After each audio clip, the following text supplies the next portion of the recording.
கொள்கைக்காக கட்சி தொடங்கணும் கிடையாது. நான் நடிகைக்காக கட்சி தொடங்கினேன். மாமா உங்ககிட்ட புகழ் இருக்குது, பணம் இருக்குது, அதிகாரம் இல்லையா மாமா உங்கள்கிட்ட, அது எப்படி மாமா அடையிறது சொன்ன உடனே சரி அதிகாரத்தை அடைஞ்சே தீர்வோம்னு சொல்லிட்டு சபதம் எடுத்துக்கிட்டு கட்சி தொடங்கணும் சார். இவன் தானேங்க சொன்னான் மகாசக்தி பராசக்தி திமுக தீய சக்தின்னா, சக்தியை கித்தின்னு பேசிட்டு கட்சியில் சித்தியெல்லாம் கொண்டு வந்துட்டான்.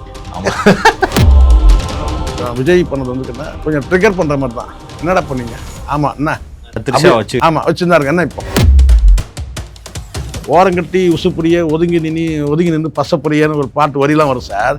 இதெல்லாம் எழுத வைக்கிறது தானே. இதெல்லாம் திருச்சியா நீங்கள் வெளியே கூட்டு வரலன்னா வீடியோ வெளியே வந்திருக்கும் நிச்சயமா. உன் அந்தரங்கத்தை நான் வெளியே விடவேண்டான்னு சொன்னோன்னா நீ தான் வெளியே விடுறது, நானே விட்டுறேன்.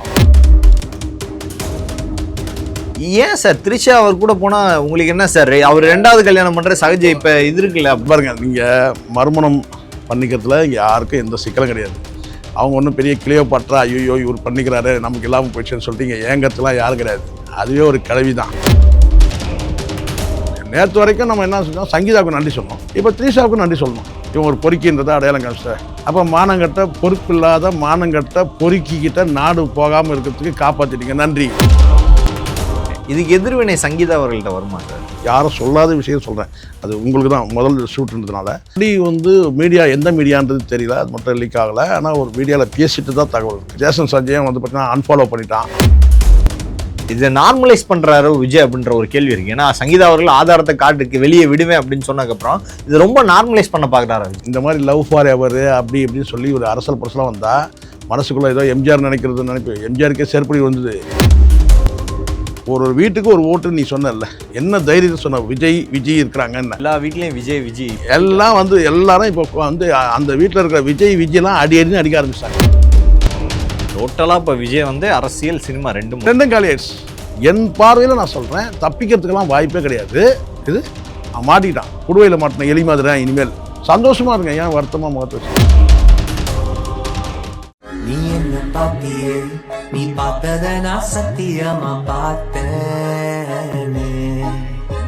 தமிழர்கள் அனைவருக்கும் வணக்கம். இன்றைய நமது நேர்காணல் நம்முடைய இணைந்திருப்பவர் அரசியல் விமர்சகர் சேக்குவார் அவர்கள். சார் வணக்கம். வணக்கம் சார். இன்ஸ்டாகிராம் ரீல்ஸ் திறந்தாலே ஒரே விஜய் அவர்கள் திரிஷா அவர்கள் இருக்க பாட்டு தான். பழைய நினைவுகள்லாம் ஞாபகத்துக்கு வருது. அதிரடி வில்லு அர்ஜுன் தலைவனாக இருந்தால் பரவாயில்ல, அவனே ரீல் தலைவன்.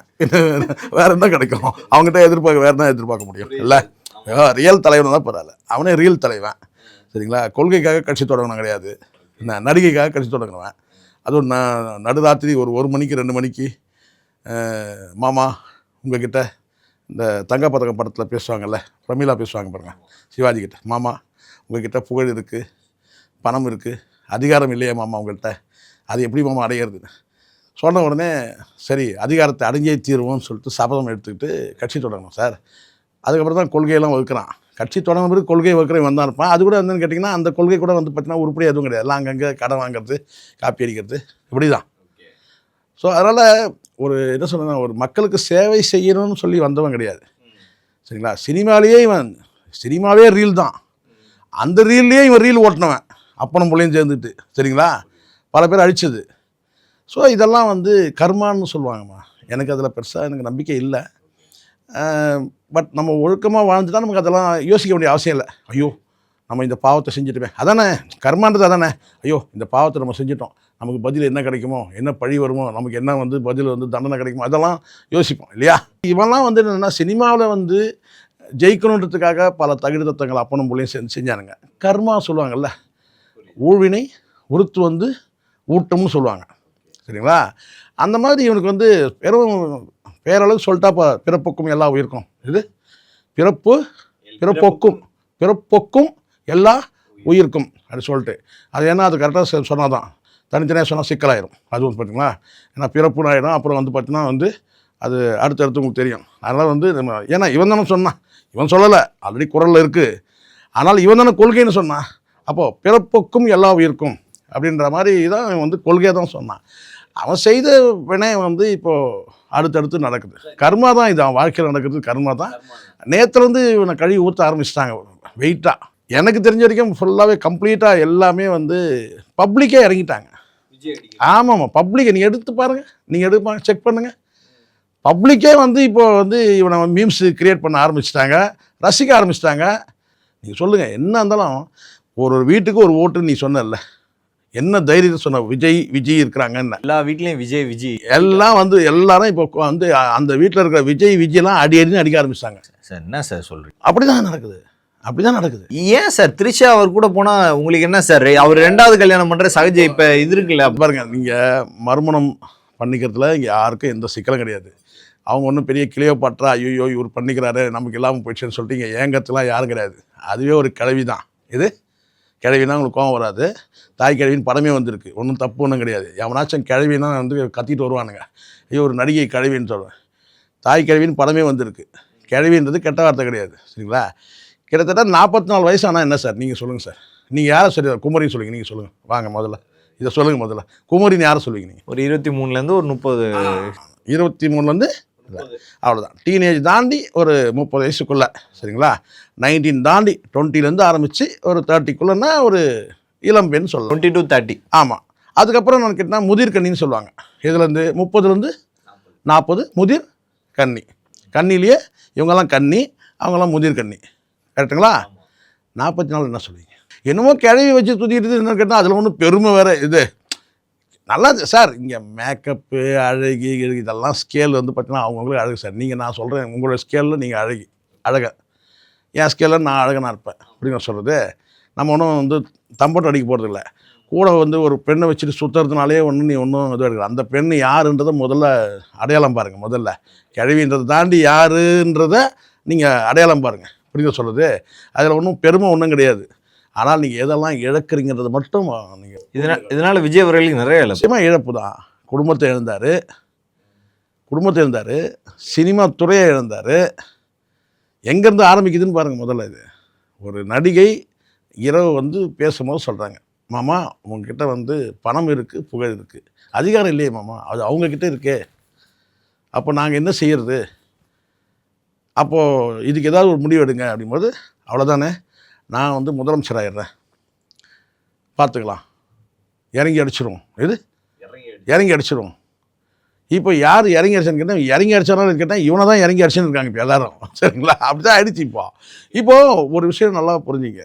சில பேர் உதாரணம் சொல்கிறாங்க, இவர் வந்து யாரும் சொல்லாத விஷயம் சொல்கிறேன், அது உங்களுக்கு தான் முதல் ஷூட்டுன்றதுனால முந்தின ஷூட்லேயே சொல்ல முடியல, இதில் சொல்கிறேன். சில பேர் சொல்கிறாங்க எம்ஜிஆர் மாதிரி இது எம்ஜிஆர் பண்ணலையா இந்த தப்பை, இப்படி பல கட்டத்தில் எல்லாரும் சொல்லிகிட்டே தான் வராங்க. செருப்படி கூடிய சீக்கிரம் உண்டு. அதனால் நீங்கள் மக்களெல்லாம் நீங்கள் வந்து எளிதாக நினைக்க முடியாது ஆண்டனி. மக்கள் தெளிவாக செய்வாங்க. செய்ய வேண்டிய நேரத்தில் நீங்கள் எல்லாம் நினைக்கலாம், ஐயோ என்டி ராமரை விட பெரிய இது தேவுடு நாங்கள் இல்லை சார். இப்போ வந்து த்ரிஷா வந்து இதை நார்மலைஸ் பண்ணுறாரு விஜய் அப்படின்ற ஒரு கேள்வி இருக்குது. ஏன்னா சங்கீதா அவர்கள் ஆதாரத்தை காட்டுக்கு வெளியே விடுவேன் அப்படின்னு சொன்னதுக்கப்புறம் இது ரொம்ப நார்மலைஸ் பண்ண பார்க்குறாரு. அப்படி இல்லை, எனக்கு தெரிஞ்சிருக்கேன். நான் ஜான் கிட்ட நான் பழகுனதுனால எனக்கு தெரியும். ஜான் ஆரோக்கியசாமி கிட்ட நான் பழகியிருக்கிறேன், பேசியிருக்கிறேன், எனக்கு தெரியும். ஜானுக்கு வந்து இதில் உடன்படே கிடையாது. ஜானுக்கு வந்து இன்னும் சொல்லப்போனால் த்ரிஷா வந்து ஜானுக்கு வந்து ஜான் ஒரு கட்டத்தில் வந்து என்ன செஞ்சார்னா, வழி நடத்தும் போது நீங்கள் வந்து ஸ்ட்ராட்டஜிஸ்ட், நீங்கள் அதை மட்டும் நீங்கள் பாருங்கள். இது வந்து பர்சனல் லைஃப்குள்ளே வராதிங்க, அது நான் டீல் பண்ணிக்கிறேன்ற அந்த ஒரு சுச்சுவேஷனை தள்ளிட்டாங்க அவரை. அப்போ அவர் யோசிச்சு பாருங்களேன், நமக்கு உண்டான அந்த பேமெண்ட் கொடுக்குறாங்க, பட் இதெல்லாம் வந்தால் இதை நாங்கள் ஃபேஸ் பண்ணிக்கிறோம், நீங்கள் ஒரு ஸ்ட்ராட்டஜிஸ்ட்னா அந்த வேலையை மட்டும் பாருங்கள் அப்படின்னு சொல்லிட்டாங்க. ஆனால் அவருக்கு வந்து என்னென்னா, இது வந்து ஒரு பெரிய கல்ட்டாக நம்ம காட்டும் போது இது செட்பேக் ஆகுமே. நானே கேட்டேன், சார் தனி விமானத்தை போகிறது கண்டிப்பாக செட்பேக்கு, நிச்சயமாக செட்பேக் ஆகும், அது என்ன பண்ண போகிறீங்க? ரெண்டாவது வந்து இன்னொன்று நான் ஒன்று சொல்கிறேன் உங்களுக்கு, இந்த மாதிரி லவ் ஃபார் எவர் அப்படி இப்படின்னு சொல்லி ஒரு அரசல் பரசலாக வந்தால் மனசுக்குள்ளே ஏதோ எம்ஜிஆர் நினைப்பு. எம்ஜிஆருக்கே செருப்படி விழுந்தது. என்டி ராமராவ் நான் சொல்கிறேன், என்டி ராமராவ் தேவுடு நாங்கள் செருப்படி விழுந்தது. நீங்கள் மக்கள் ஒரே நாளில் திரும்பிடுவாங்க சார், பார்த்துங்கன்னு சொன்னேன். இல்லை சார், நான் வந்து ஒரு அதாவது ஸ்ட்ராட்டஜிஸ்ட்டாக என்னுடைய வேலையை நான் சொல்லுவேன், கேட்கலனா என்னால் ஒன்றும் பண்ண முடியாது, கேட்கலனா நான் ஒன்றும் செய்ய முடியாது. அதே சமயத்தில் அவங்க ஃபேமிலியில் கூப்பிட்டு போய் வந்து நான் மீடியேஷன் வேலை நான் செய்ய முடியாது. ரொம்ப கஷ்டப்பட்டு நான் வந்து அந்த கொடி நிகழ்ச்சிக்கே வந்து கொடி அறிமுக நிகழ்ச்சிக்கே வந்து அவங்க அப்பாவையும் அம்மாவையும் நான் ரொம்ப கஷ்டப்பட்டேன் வர வைக்கிறதுக்கு, அவர்கிட்ட கன்வின்ஸ் பண்ணுறதுக்குள்ள எனக்கு போடும்போது ஆயிடுச்சு. மனைவி பிள்ளைகள்லாம் கொண்டு வந்துட்டு நான் சொன்னேன், ஒரு மனைவி பிள்ளைகள்லாம் வச்சுட்டு ஒரு ஃபோட்டோ வெளியிடுங்கன்னு சொன்னேன். தீபாவளி எப்போ 24 தீபாவளி, 25 தீபாவளி இல்லை, 24 தீபாவளிக்கு ஒரு ஃபோட்டோ வெளியிடுங்கன்னு சொன்னேன். அது முடியாத சார், சாத்தியமே கிடையாதுன்ட்டார். அப்போ இது ஏதோ ஒரு நாளைக்கு வெடித்து வெளியே வரும்ன்றது எனக்கு தெரியும். அது இன்றைக்கி வெடித்து வெளியே வந்திருக்கு. கண்டிப்பாக நான் சொல்கிறேன் வந்து அரசியல் ரீதியாக மிகப்பெரிய பின்னடைவு. அரசியல் மட்டும் கிடையாது, சினிமாவிலையும் இது ஒரு பின்னடைவு. தனி மனித ஒழுக்கம் என்பது தலைவர்களுக்கு கண்டிப்பாக தேவை. அப்போ நீங்கள் சொல்லுவீங்க சார் அவங்கெல்லாம் இப்படி இருந்தாங்களா, அவங்க வெளிப்படையாக வாழ்க்கையை வச்சுருந்தாங்க, புரியுங்க சொல்கிறது. இவர் வெளிப்படையா நேற்று இல்லையே, அவங்களே நேற்றுக்கு ட்வீட் போட்டிருக்காங்களே, வெளிப்படையாக வைக்கல, ரகசிய சிநேகிதனேன்னு போட்டிருக்காங்க. ட்வீட் பார்க்கலையாங்க, ரகசிய சிநேகிதனே, எப்படி சிநேகிதனே போட்டிருக்கணும். அதுக்கப்புறம் உண்மை காதல் வெல்லும்னு போட்டிருக்காங்க. இது உண்மை காதல் வெல்லும். ஆனால் ரகசிய சிநேகிதன் போட்டிங்களே, எதுக்கு ரகசியம்? இப்போ புரியுதுங்களா? ஸோ நீங்கள் தோற்றவங்களெல்லாம் நீங்கள் பாருங்கள் சார், இவங்க எல்லாமே அசிங்கப்பட்டவங்க. ஓரங்கட்டி உசுப்புரிய ஒதுங்கி நின்று பசப்புரியன்னு ஒரு பாட்டு வரிலாம் வரும் சார். இதெல்லாம் எழுத வைக்கிறது தானே. இதெல்லாம் ஒருத்தவங்க அரசியல் வாழ்க்கை எத்திக்ஸ முடியறது. இப்போ விஜய் அவர்கள் வந்து இது முடிஞ்சிச்சு சார். தொண்டர்கள்லாம் தொண்டர்னு சொல்லாது சார், பொறுக்கிங்கன்னு சொல்லுங்க. நீங்கள் வெளிப்படையாக பேசுங்க, பயப்படாதீங்க. இல்லை ரசிகர்களோட நிலைமை என்ன? ரசிகர் நீங்கள் வேணா சொல்லுங்கள், இது ரசிகர்கள்னு சொன்னான் அந்த இந்த சொல்லுங்களா, இந்த விசில் அடிச்சாங்க குஞ்சுகளில் மாறிடுவான் சார். இத்தனை நாள் அண்ணாவுக்கு அப்படி முட்டு கொடுத்துருக்காரு, அப்படியே மெல்ல மெல்ல மாறிடுவான் சார். அடுத்தது சிவகார்த்திகேயன் இருக்கான். இந்த ரசிகர்லாம் அப்படியே என்ன இதுதான் பட்டாவா இருக்குது, அப்படியே ஸ்ட்ராங்காக பிடிச்சி வச்சுக்கிறதுக்கு அப்படியே மாறிடுவானுங்க, ஜம்ப் ஆகிடுவானுங்க. இதுக்கு எதிர்வினை சங்கீதா அவர்கள்ட்ட வருமா சார்? கண்டிப்பாக சார். ஆல்ரெடி வந்து மீடியா எந்த மீடியான்றது தெரியல, அது மட்டும் லீக் ஆகலை. ஆனால் ஒரு மீடியாவில் பேசிட்டு தான் தகவல் இருக்குது. ஆல்ரெடி பேசியாச்சு சங்கீதா. ஆமாம், இன்டர்வியூ கொடுத்தாச்சு. அதை பட் வெளியிடாத வந்து இவங்க பிரேக் பண்ணி வச்சுருக்கிறதா ஒரு தகவல் இருக்குது. இப்போ நேற்றுக்கு நடந்த இந்த விஷயத்தை வந்து பார்த்தீங்கன்னா அது அநேகமாக வந்து வெளியாகிறதுக்கான வாய்ப்பு இருக்குது. திடீர்னு பரபரப்பாக ஒரு சூழ்நிலை உருவாகும். கண்டிப்பாக அந்த தம்பி ஜேசன் சஞ்சயம் வந்து பார்த்தீங்கன்னா அன்ஃபாலோ பண்ணிட்டான் இந்த விஜயை. ஸோ அதனால் வந்து கண்டிப்பாக வந்து இது வந்து எதிர்வினை வந்து நிச்சயமாக அவங்ககிட்ட இருக்கும். ஆனால் நீதி இப்போ உதாரணத்துக்கு இப்படி கூட இருக்கலாம். இப்போது இந்த மாதிரி ஒரு வந்து ஒரு இந்த இதாக இப்போ கூட நேற்று போனார் இல்லையா, இந்த சாகசம், இந்த திரிஷாவோட இந்த வீர சாகசம் பண்ணதை வந்து பார்த்துட்டு அவங்க மனதளவில் அவங்க எப்படி இருக்கிறாங்க, அந்த வீடியோ வேண்டாம், நீங்கள் வந்து வேறு ஓப்பனாக வந்து நான் ப்ரெஸ்ஸையை நான் மீட் பண்ணுறேன்னு சொல்கிறதுக்காக கூட வாய்ப்பு இருக்குது. ஒரு சிங்கிள் மீடியாவில் தானே பேசியிருக்காங்க. இப்போ நான் வந்து ஓப்பன் மீடியாவை நான் மீட் பண்ணுறேன், ஏற்கனவே அந்த மாதிரி ஒரு பிளான் இருக்கிறதா சொல்கிறாங்க. என்னென்னு கேட்டால் அதான் பெண் குழந்தையும் அதான் இவங்க திவ்யாவும் ஜேசன் சார் 2 பேருமே சேர்ந்து 3 பேரும் சேர்ந்து ஒரு நேர்காணல் கொடுக்குற மாதிரி கூட பேச்சு இருக்குது. இது வந்து ஒரு வகையான என்னன்னு கேட்டிங்கன்னா விஜய் பண்ணது வந்து என்ன கொஞ்சம் ட்ரிகர் பண்ணுற மாதிரி தான். என்னடா பண்ணீங்க, ஆமாம் என்ன ஆமாம் வச்சுருந்தாருங்க, என்ன இப்போ என்ன பார்த்தீங்களா? அது வந்து நாம் சார் ஒரு விஷயம் சார், நமக்கு இதுக்கெல்லாம் நம்ம வந்து ஒரு வகையில் நம்ம த்ரிஷா கூட நம்ம நன்றி சொல்லணும். ஏன்னு சொன்னீங்கன்னா இது இப்போ தானே வெளிப்படையாக இது தெரிஞ்சால் தானே சார் வந்து பார்த்தீங்கன்னா இவனுக்கு நெகட்டிவான வந்து திரும்பும், இல்லைனா தற்கொலைங்கிட்ட போய் நாடு மாட்டிக்கும் இல்லையா? நேற்று வரைக்கும் நம்ம என்ன செஞ்சோம், சங்கீதாவுக்கு நன்றி சொன்னோம், இப்போ த்ரிஷாவுக்கும் நன்றி சொல்லணும். பரவாயில்லம்மா, எங்களுக்கு அடையாளம் காமிச்சிட்டேன், இவன் ஒரு பொறுக்கின்றதை அடையாளம் காமிச்சிட்டேன். அவங்க பொறுப்பு இல்லாதவன் சொல்லி அடையாளம் காமிச்சாங்க. அவன் வந்து ஒரு பொறுப்பு இல்லாதவன் மானங்கட்டவன் சொல்லிடுவேன். நீங்கள் இப்போ தான் பார்த்துருக்கீங்க, ஒரு பொறுக்கின்றதை அடையாளம் காமிச்சிருக்கீங்க. அப்போ மானங்கட்ட பொறுப்பு இல்லாத மானங்கட்ட பொறுக்கிக்கிட்ட நாடு போகாமல் இருக்கிறதுக்கு காப்பாற்றிட்டீங்க, நன்றி. இது கூட திமுக தான் காரணம்னு சொல்லுவாங்க. 2 பேரும் ஒரே ட்ரெஸ் மேட்ச். இனிமேலாம் அதெல்லாம் பழசுமா. இனிமேல் ஏன்னா பப்ளிக் அடிக்க ஆரம்பிச்சிட்டாங்க ஆண்டனி, நல்லா புரிஞ்சுங்க. நேற்று நீங்கள் வேணால் எடுத்து பாருங்கள், அந்த மீம்ஸ் எல்லாம் பாருங்களேன், எந்த ஐடி கிட்ட அவன் ஐடி உள்ளே போய் பாருங்கள். விஜய்க்கு சப்போர்ட் பண்ண ஐடி தான் அது. அவங்களே இன்றையிலிருந்து மனம் மாறுகிறேன்னு போட்டு. ஆமாம் அதுதான் நான் சொல்கிறேன். நேற்று நைட்லாம் நான் சொல்கிறேன் பாருங்க, நேற்று நீங்கள் சொன்னால் நம்பிங்களா, 1 மணி நேரம் அதிகபட்சம் நான் தூங்கவே இல்லை. அப்படி தூங்குறேன் அவ்வளோதான், ஒரு 10 நிமிஷம். ஏன்னா அவ்வளோ விஷயத்த நம்ம அப்டேட் பண்ணும்போது பார்த்தீங்கன்னா அப்சர்வ் பண்ணால் தான் நம்ம உண்மையை பேச முடியும். நம்மளை நம்புது ஊர் உலகெல்லாம். என்னென்னு கேட்டிங்கன்னா சேகுவரா வந்து உண்மையை பேசுவார், நேர்மையாக பேசுவார் அப்படின்னு நம்புதும் போது அப்போ நம்ம எல்லாத்தையும் அனலைஸ் பண்ணணும்ல. இது ஆரம்ப காலத்தில் இருந்தது உண்மை. விஜய் வந்து அரசியல் ஆரம்பத்தில் வந்து பார்த்தீங்கன்னா டிஎம்கே ஐடி அது வந்து வழக்கமாக நடக்கிறது தானே, அதுதானே ஐடி விங்கே இருக்குது. ஆனால் இட்டுக்கட்டி பண்ணுறதுன்னு ஒன்று இருக்குல்ல, அந்த இட்டுக்கட்டி பண்ணுறதுன்றது கிடையவே கிடையாது. இப்போ இதை மெனக்கட்டு வந்து ஒரு அரசியல் கட்சியோட வந்து ஐடி விங் வந்து ஒரு உண்மைக்கு புறம்பான தகவல்களை வந்து அவங்க வந்து ரெடி பண்ணி போட்டாங்கன்னா அது இன்றைக்கி அறிவார்ந்த பிள்ளைகள் இன்றைக்கி எல்லாம் ஈஸியாக புரிஞ்சுப்பான். ஆனால் இன்றைக்கி பெரிய பலமாக கருதப்பட்டதே என்னென்னா ரசிகைகள், விஜயோட ரசிகைகள் என்ன சார் சொல்கிறேன், ரசிகைகள் தான் இப்போ களத்தில் இறங்கி என்ன செஞ்சாங்கன்னா வந்து ஒரு 2 டீமாக பிரிஞ்சிருச்சு. ஒரு டீம் என்ன சொல்லுதுன்னா அது கேட்டிங்கன்னா வந்து எங்களுடைய ஓட்டு வந்து அன்னைக்கு தான் அப்படின்னு சொல்லிட்டு, சின்ன அன்னைக்கு. ஆமாம் அன்னைக்கு சின்ன அணி கிடையாது, பெரிய அணி. பெரிய அன்னைக்கு. ஓகே. இப்போ இன்னொரு டீம் என்ன சொல்லிட்டீங்கன்னா, அதுலேயே இருக்கிற தற்கொலைங்க தருதலைங்கெல்லாம் என்ன சொல்லி கேட்டிங்கன்னா, எங்கள் சின்ன அன்னிக்கு நாங்கள் போட்டுருவோம். இவன் தானேங்க சொன்னான் இது மகாசக்தி பராசக்தி. இல்ல ஆமா, அது திமுக ஒரு திமுக தீய சக்தின்னா தூய சக்தின்னா இப்போ வந்து கண்டிப்பாக அந்த சக்தி கித்தின்னு பேசிட்டு கட்சியில் சிட்டியெல்லாம் கொண்டு வந்துட்டான். ஆமா உண்மைதானே சார்? அல்ல, ஒரு வார்த்தை கூட சொன்னா சார், உங்களோட வெல்த் போச்சுன்னா எதுவுமே போகல, உங்களோட ஹெல்த் போச்சுன்னா சம்திங் ஏதோ லாஸ் ஆகுது, ஆனா உங்களோட கேரக்டர் போச்சுன்னா எவ்ரிதிங் லாஸ். இது விஜயோட கேரக்டர். கேரக்டர் போச்சுன்னா ஒன்ஸ் போச்சுன்னா முடிஞ்சிச்சு. எந்த சுச்சுவேஷன்லேயும் வந்து நம்மளுடைய கேரக்டர் வந்து நம்ப மாட்டாங்க. இவன் பண்ணியிருப்பான் அப்படின்வாங்க. ஏற்கனவே ஒரு கேஸ் சார், அதை தப்பிச்சிட்டான் சார், இவன் இதில் பண்ணியிருப்பான்னு பேசுவாங்க. அதே மாதிரி கிட்டத்தட்ட விஜய் அவர் மாட்டிக்கிட்டாரு, வேறு வழி இல்லை. இப்போ டிஸ்கஸ் பண்ணியிருப்பாங்க. ஏன்னா மிட் நைட் தானே டிஸ்கஸிங் எல்லாமே. யார் யார்? த்ரிஷா, சஞ்சீவி, இந்த வேட்டைக்காரன் படத்தில் நடிக்கிறேன்னா அவன். இந்த பிரச்சனையிலேருந்து மீண்டும் மக்கள் மத்தியில் அதே சிஎம் ஃபோர்ஸில் வர மாதிரி சொன்னாலும் நான் சொன்னேன், நீங்கள் நினைக்கிற மாதிரிலாம் சிஎம் போஸ்ட்லாம் அவ்வளோ ஈஸியாக எளிதாக கிடையாது. நினைக்கிறீங்க என்னன்னு கேட்டிங்கன்னா, இந்த ஊரில் இந்த தற்கொலை கும்பல்லாம் ஓடி வந்து ஓட்டு போடுறதுனால ஓட்டு போட்டுனா இவர் ஜெயிச்சிருவாருங்க. இங்கே ஓட்டுன்றது எவ்வளோ ஓட்டுன்ற மொத்தம் பாருங்கள். யாரெல்லாம் ஓட்டு போட்டால் ஜெயிக்கும். நீங்கள் அன்றைக்கி வந்து ஒரு வீட்டுக்கு ஒரு ஓட்டு நீங்கள் அப்போ சொன்னீங்களோ அப்போவே நீங்கள் பலவீனப்பட்டீங்க. நான் ரொம்ப எளிமையாக கேட்குறேன், நீங்களே சொல்லுங்களேன். நீ ஒரு நடிகன், பெரிய நடிகன் அப்படி கூட வச்சுப்போம். உனக்கு ஒரு ஓட்டு இருக்குன்னு சொன்னாங்க, அஜித்துக்கு ஒரு ஓட்டு இருக்காதா சார்? ரஜினிக்கு வந்து ஒரு ஓட்டு இருக்காதா? அப்போ அவங்களாம் யாருக்கு சார் போடுவாங்க? சும்மா சொல்லுங்கள். உனக்கு கிடையாது அங்கே மொத்தம். எதிரி தான் ஓட்டு நீ சொல்லிட்டேன் இல்லையா சொல்லுது. ரெண்டாவது இப்போது சமீபத்தில் பேச்சுக்கள்லாம் பார்த்தீங்கன்னா வந்து எங்கள் வீட்டுக்காரே கூட்டிகிட்டு போய் விடுவா இருந்தது ஒன்று, பொண்டாட்டியை கூட வாழ்வேன்னு சொல்லுது, குழந்தை எனக்கு முக்கியம் இல்லைன்னு சொல்லுது. அதை விட தாண்டி ஒரு பையன் வந்து சொல்கிறான், நான் வந்து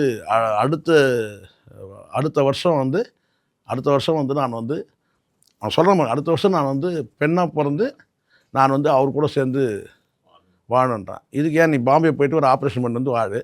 இல்லை சொல்கிறேன் நான், எப்படிப்பட்ட கூட்டம்லாம் இருக்குது பாருங்க. இவங்கெல்லாம் வந்து இது அரசாங்கம் ஒரு அமைச்சரவை அமைச்சா எப்படி இருக்கும்? இப்போ விஜய் வந்து என்ன நடக்குன்றது இப்போது கண்கூட நம்ம பார்க்குறோம். அப்போ இதெல்லாம் பொதுமக்கள் பார்க்கும். பொதுமக்கள்ன்றது யாரெல்லாம் வருவாங்கன்னு நீங்கள் பார்த்துங்க. பொதுமக்கள் ஃப்ளேவர்ன்றது வேறு. தாத்தா இருப்பார், பாட்டி இருப்பாங்க, அப்பா இருக்கிறவங்க, அம்மா, அண்ணன். இது ஒரு குடும்பத்தோட ஃப்ளேவர். நீங்கள் நம்பி இருக்கிறது யார்? ஒரு தற்குறி ஒருத்தர். அப்போ இது எப்படி சாத்தியம்? அவன் ஒரு மாய உலகத்தில் வாழ்ந்துட்டு இருக்கான். என் பார்வையில் நான் சொல்கிறேன், தப்பிக்கிறதுக்கெல்லாம் வாய்ப்பே கிடையாது. இது அவன் மாட்டிக்கிட்டான், குடுவையில் மாட்டின எலி மாதிரி தான். இனிமேல் இதுக்கு மேலே வந்து அவனால் தப்பிக்கலாம் முடியாது. அவ்வளோதான். சினிமான்ற கல்ட்டு காலி ஆயிடுச்சு. அடுத்த கட்டம் கேட்டால் அரசியலும் காலின்றது தெரிஞ்சிச்சு. வாய்ப்பே கிடையாது. நீங்கள் என்ன சொன்னாலும் சரி சார் அடுத்தது யார்? இப்போ கூட நீங்கள் ஒரு பைட்டுக்கு போங்க, இந்த இங்கே வெளியிலே போய் வெளியில் பஜார் நில்லுங்க, இந்த வெளியில் ரோட்டில் நில்லுங்க, பைட் எடுங்க சார். ஃபஸ்ட்டு கேள்வி நீங்கள் இப்படி போடுங்க, என்னென்னு கேட்டால், சார் எடப்பாடி அடுத்த முதலமைச்சர் சார். அது வாய்ப்பு இல்லைன்னு சொல்லுவாங்க. அவருக்கே தெரியுமே, எடப்பாடிக்கே தெரியுமே. அதுதான் எதுவும் கூட்டணிக்கு யாரும் வரனாலும் பரவாயில்ல, ஓபிஎஸ் எங்கே போய் சேர்ந்தாலும் பரவாயில்ல அப்படின்னு ஒரு தீர்மானமாக இருக்கார். அவர் ஒரு முடிவோடு இருக்கிறார். இது கட்சி நம்மக்கிட்ட இருந்தால் போதும், 37 பார்த்துக்கலாம் அப்படின்ற ஒரு எண்ணத்தில் இருக்கிறார். நம்ம 10 ஆண்டுகள் ஆண்டோம்ல, அவங்க ஆளட்டோன்ற முடிவில் இருக்கார். அப்போ அடுத்தது யார்கிட்ட சொல்லுங்கள் சார், விஜய் அடுத்த முதலமைச்சர் போய் ஒரு தைரியமாக இப்போ உங்களுக்கு கேட்கறதுக்கே தைரியம் வராது. முதல்ல இந்த மைக்கை எடுத்துன்னு போயிட்டு சார் விஜய் அடுத்த முதலமைச்சர் ஆகிடுவாரா சும்மா கேளுங்க பார்ப்போம். சப்போர்ட் பண்ணவொடனே இப்போ திரும்பி திட்ட ஆரம்பிச்சிருவாங்க சார். உங்களுக்கே பயம் வரும் சார். முன்னாடி நெருடல் இல்லாமல் கொண்டு போய் நீட்டிப்பீங்க சார். நேற்று வரைக்கும் சார் அடுத்த முதலமைச்சர் விஜய் வருவாரா சொல்லி, இப்போ போய் நீங்கள் நீட்டுங்க. இப்போ புரியுதுங்களா? இதுதான் சொல்கிறது. கேரக்டர் வந்து ஒன்ஸ் டேமேஜ் ஆச்சுன்னா ரொம்ப கஷ்டம். யாரும் உங்களுக்கும் எனக்கும் எல்லாருக்கும் தான். நீங்கள் எவ்வளோ தான் நீங்கள் வந்து அதுக்கப்புறம் நீங்கள் சோப் போட்டு தேய்ச்சி நார் வச்சு தேய்ச்சி குளித்தாலும் கரைப்பட்டது தானே. ஒயிட் ஷர்ட் இருக்குது சார், ஒயிட். அந்த ஒயிட்டை வந்து பார்த்தீங்கன்னா ஒரு சாயத்தில் போட்டு எடுத்துடுறீங்க, ஏதோ ஒரு சாயத்தை போட்டு எடுத்துடுறீங்க. மறுபடியும் அதை வந்து பார்த்தீங்கன்னா ஒயிட்டாக முடியுமாங்கள? நீங்கள் ஒயிட்டுக்குன்னு ஒரு சாயத்தை கூட நீங்கள் கண்டுபிடிங்க சார். அது பழைய ஒயிட்டாக வருதுன்னு பார்த்துருவோம். ஒயிட்டுக்குன்னு கூட ஒரு சாயத்தை நீங்கள் வராது. ஒன்ஸ் கரைப்பட்டால் முடிஞ்சிச்சு, அவ்வளோதான். அதனால் வந்து எனக்கு தெரிஞ்சுக்கிட்டேன், விஜயோட சினிமா வாழ்க்கையும் அரசியல் வாழ்க்கையும் முடிஞ்சிருச்சு. இனிமேல் எப்படி போட நமக்கு என்ன சார் வந்து நான் கேட்குறேன். அவங்க பசங்கன்னா வந்து ரோட்டில் வந்துட போகிறாங்களா? அவங்க தாத்தா சொத்து இருக்குது, சொத்துக்காக இணைஞ்சவங்க தானே சார். இவங்க பார்த்தாங்க இது மாதிரி ஒரு சொத்துக்காரன் வந்து நம்ம பிள்ளை கிடைக்க மாட்டான்னு சொல்லி அந்த சூழ்நிலை இவங்ககிட்ட வந்து அவங்களுக்கு சமமான சொத்து இல்லை. சங்கீதா அவ்வளோ அவங்க பணக்காரங்க, அவங்க லண்டனில் இருக்கிறாங்க, பெரிய தொழிலதிபர் அவர். இன்றைக்கி அந்த அம்மாவுக்கு வந்து கிட்டத்தட்ட ஒரு 700-800 கோடிக்கு சொல்கிறாங்க, 600-700 கோடிக்கு மேலே சொத்து இருக்குதுன்னு சொல்கிறாங்க. அதனால் அது பிரச்சனை கிடையாது. இப்போ இவங்கெல்லாம் நிறைய பேர் சொல்கிறாங்க, அவளுக்கு தான் ஒருத்தன் போடுறான் ட்விட்டில், இவன் விஜய் போட சொல்லியிருப்பான்னு நினைக்கிறான். அம்மா விஜய் தான் போட சொல்லியிருப்பான் உங்களுக்கு. அவங்களுக்கு தான் 600 கோடி சொத்து இருக்குங்க. அவங்க ஏன் வந்து விஜய் சொத்துக்கு ஆசைப்படுறாங்க? டேய், இது சொத்து பிரச்சனை கிடையாது, சொத்துக்கு பின்னாடி உரிமை பிரச்சனை இருக்குது. அப்போ சொத்தை போல தானே சார் கேட்க முடியும், புருஷன் சொத்தை போராடி தானே கேட்க முடியும். அவங்க எதனால் வந்து இப்போ பதட்டப்படுறாங்கன்னு கேட்டால், இருக்கிற சொத்தெல்லாம் வேறு வேறு கை மாறிட போகுது. ஏன்னா ஆல்ரெடி போயிடுச்சு. ஆல்ரெடி 50 கோடி இன்றைக்கி விஜய் த்ரீஷா இருக்கிற வீடு வந்து பார்த்திங்கன்னா வந்து இவன் வாங்கி கொடுத்த வீடு தான். அது கூட பார்த்திங்கன்னா சாட்சி கையெழுத்து போட்டதெல்லாம் அந்த 3 பேரில் வந்து உட்காந்து பேசுகிறானுங்கள்ல, அவனுக்கு தான் சாட்சி கையெழுத்து போட்டவங்க. அவனுக்கு தான் சொன்னாங்க முதல்ல இது த்ரீஷாவுக்கு வீடு வாங்கி கொடுத்து சொன்னது அந்த 3 இந்த நயன்தாரா சொன்ன அந்த குரங்குகள் தான், அவனுக்கு தான் சொன்னானுங்க. ஸோ எதுக்கு சொல்கிறேன்னா, இந்த எதுக்காக போராடுறாங்கன்னா, இருக்கிற மிச்ச மீதி சொத்தெல்லாம் கை மாறிடக்கூடாது. கை மாறினா எங்கே மாறணும்? இவனுக்கிட்ட தான் மாறிடும். ஜெகதீஷ் எழுதி வாங்கிக்கலாம், பொசியானதை எழுதி வாங்கிக்கலாம். அதனால் அவங்க வந்து ஸ்ட்ரகிள் பண்ணுறாங்க. அது வந்து தப்புன்னு சொல்ல முடியாது. சொத்து தான் உங்களுக்கு இருக்குன்னு. விஜயோட சொத்தை உரிமை கொண்டாடுறதுக்கு அவங்க மனைவி தான் உரிமை கொண்டாட முடியும், பிள்ளைகள் தான் கேட்க முடியும். அது கேட்கறத வந்து பார்த்தீங்கன்னா, நீங்கள் சொத்துக்கு ஆசைப்படுறேன்னு யாரும் சொன்னால் அதுக்குன்னா, இன்னொரு எதிர் வீட்டில் 3வது வீட்டில் சொத்துக்கு ஆசைப்பட்டால் சொல்லலாம், ஏங்க அவர் சொத்துக்கு ஆசைப்படுறீங்கன்ட்டு. எப்படி அப்பாவுடைய சொத்து பிள்ளைகளுக்கு இருக்குதோ அதே மாதிரி வந்து பார்த்தீங்கன்னா வந்து கணவனுடைய சொத்து மனைவிக்கு உரிமை இருக்குது. டோட்டலாக இப்போ விஜய் வந்து அரசியல் சினிமா ரெண்டும் காலி ஆயிடுச்சு. ரெண்டும் காலி. சந்தோஷமாக இருங்க, ஏன் வருத்தமாக முகத்தை வச்சுருங்க.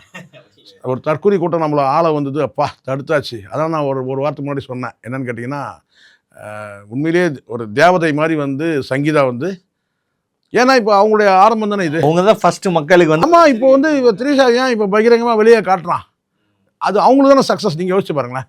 அவங்களுக்கு ஏதோ இவங்க வந்து பெரிய ஏதோ ரிப்ளை கொடுக்குறதா நினச்சிருக்கீங்கள, இதுதான் அங்கே இருக்குது. யோசிக்கணும் நீங்கள். அவங்க முதல்ல ஒரு என்ன சொல்ல ஒரு சுவிட்சை தட்டிட்டாங்க. இப்போ அடுத்த கட்டம் நீங்கள் ஆட ஆரம்பிச்சிட்டிங்க பார்த்தீங்களா. நீங்கள் என்ன செய்யணும், எப்பவும் வழக்கம் போல் இருந்திருக்கணும். சில பேர் என்ன செய்வான்னு தெரியுங்களா, நீங்கள் பார்த்துருப்பீங்க, பயப்படலைன்னு சொல்லுவான், ஆனால் பயப்படக்கூடிய அந்த சேட்டையெல்லாம் பண்ணிக்கிட்டே இருப்பான். ஒருத்தன் வந்து பயப்படலன்னு சொல்லுவான், இதை பார்த்து எனக்கு அதெல்லாம் ஒன்றும் பயம் இல்லையா அப்படின்வான். ஆனால் அந்த சேட்டையை மட்டும் பண்ணுவான். அந்த பயந்தவனுக்கு சேட்டை இருக்குல்ல, அதெல்லாம் பண்ணுவான். புரியுங்க சொல்கிறது. அந்த மாதிரி தான் இந்த ரியாக்ஷன் வந்து. திருச்சா நீங்கள் வெளியே கூட்டு வரலன்னா வீடியோ வெளியே வந்திருக்கும். நிச்சயமாக ஆதரவு. நீ தான் ஆதரவு வெளியிடுறது, நானே வந்துடுறேன். இதுதான் ஃபெயிலியர்ன்றது. இது ஃபெயிலியர், இதுதான் ஃபெயிலியர். நீங்கள் என்ன ஆதாரத்தை வெளியிடுறது, நானே சொல்கிறேன். ஆமாம் என்ன. ஆனால் இதுக்கு பின்னாடி எவ்வளோ பெரிய லாஸ் மீன்ஸ் நான் சொல்கிறது ஒரு அரசியல் வாழ்க்கை, பணம், அதெல்லாம் நான் சொல்ல, மானம் எல்லாம் சொல்லலாம். சில பேர் சொல்லுவானுங்க, அந்த அறிவாளிகள்லாம் பேசுவானுங்க. இங்கே நான் சொல்கிறேன், நீங்கள் நான் இங்கே அத்தனை பேருக்கு பின்னாடியும் ஒரு மறைக்கப்பட்ட பகுதி இருக்கும்.